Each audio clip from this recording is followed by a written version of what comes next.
রাহুলকে আংটিটা ফিরিয়ে দিয়েছে, বলছে তুমি আমাকে ভুলে যাও, কারণ আমি তাকেই বিয়ে করব যে আমাকে বিদেশ নিয়ে যাবে।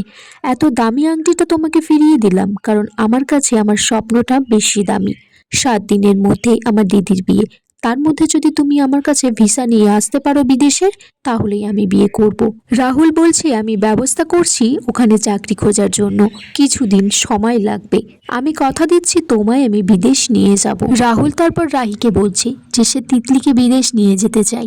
রাহি বলছে সেটা তো তুমি চাও না, কিন্তু তোমার মনের ইচ্ছের বিরুদ্ধে এই কাজটা করলে তুমি নিজেও তো কষ্ট পাবে। এদিকে জন আর তার মায়ের জন্য অনেক ভালো ভালো রান্না করেছে। জন বলছে তার আগে আমি একটা খেলা খেলতে চাই, সবাই এই পেজটাতে সই করুন, আমি তাদের ক্যারেক্টার তাদের জীবনের কথা বলে দিতে পারি। জন তারপর কৌশল করে রাহির সইটা নিয়ে নেয় আর বলে মনে মনে যে রাহি দত্ত যে কি ভুল করলে সেটা তুমি পরে বুঝতে পারবে। রাহি এদিকে তিতলিকে বলছে যে তার কষ্ট হচ্ছে কিনা। তিতলি বলছে কষ্ট কেন হবে, বলছে একটা ছেলেকে তুই যে ফিরিয়ে দিলি, বলছে আমার তো জানিস দিদি ভাই ছোটবেলা থেকে স্বপ্ন বিদেশ যাওয়ার, সেটাই আমার একমাত্র ইচ্ছে। এদিকে জন আর তার মা খেতে বসেছে। জনের মা বলছে জন কাজ হয়ে যাবে তো? জন বলছে নিশ্চয়ই, রাহি সই নিয়ে নিয়েছি, রাহির নামে যে সমস্ত গয়নাগাটি সম্পত্তি আছে সব এবার আমার নামে হয়ে যাবে। ঠিক তখনই হ্যারি এসেছে বিয়ের কার্ড নিয়ে। জন আর তার মা সেখান থেকে চলে যায়। তিতলি রাহিকে বলছে দিদি ভাই বিকেলে কিন্তু আমরা কেনাকাটি করতে বেরোবো, আর তুই মুখটা ওরকম গোমরা করে কেন আছিস, তোর তো বিয়ে, তোকে ঘিরেই তো সব কিছু। রাহি বলছে ঠিক আছে আমি একটু আসি বাইরে থেকেই। তারপর দেখা যায় রাহুল ফুলের থালা নিয়ে সেই কালীকৃষ্ণে মায়ের কাছে গেছে, সেখানে সে তার মনের কথা বলেছে, মায়ের চরণে একটা পদ্ম ফুল রেখে চলে গেছে। তারপরেই রাহি সেখানে আসে তার পিএইচডি পেপার নিয়ে আর বিয়ের কার্ড নিয়ে। সে মাকে বলছে তুমি বেছে নাও মা, কোনটা আমার জন্য ভালো হবে। মন্দিরের পুরোহিত মশাই সেখানে এসেছে।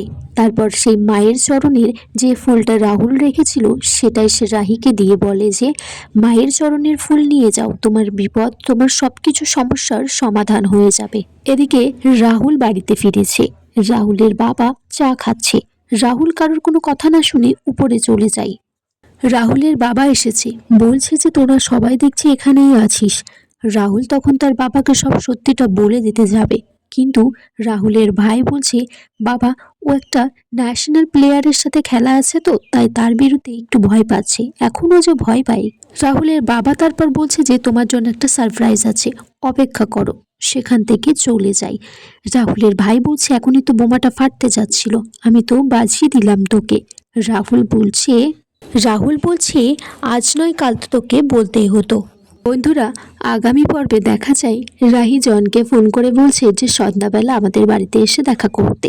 এদিকে রাহুল তার বাবাকে বলছে আমি 6 মাসের জন্য বিদেশ যেতে চাই, আমি একজনকে ভালোবাসি, তাকে কথা দিয়েছি আমি তাকে বিদেশ নিয়ে যাব। রাহুলের মা তখনই রাহুলকে একটা থাপ্পড় মারে, আর তার বাবা বলছে তোমার সাথে এই বাড়ির কোনো সম্পর্ক নেই, তুমি এখন এই বাড়ি থেকে বেরিয়ে যাও। এখানেই এই পর্বটা শেষ হয়ে যায়। বন্ধুরা তোমরা কমেন্টস করে জানিও কেমন লেগেছে এই পর্বটা।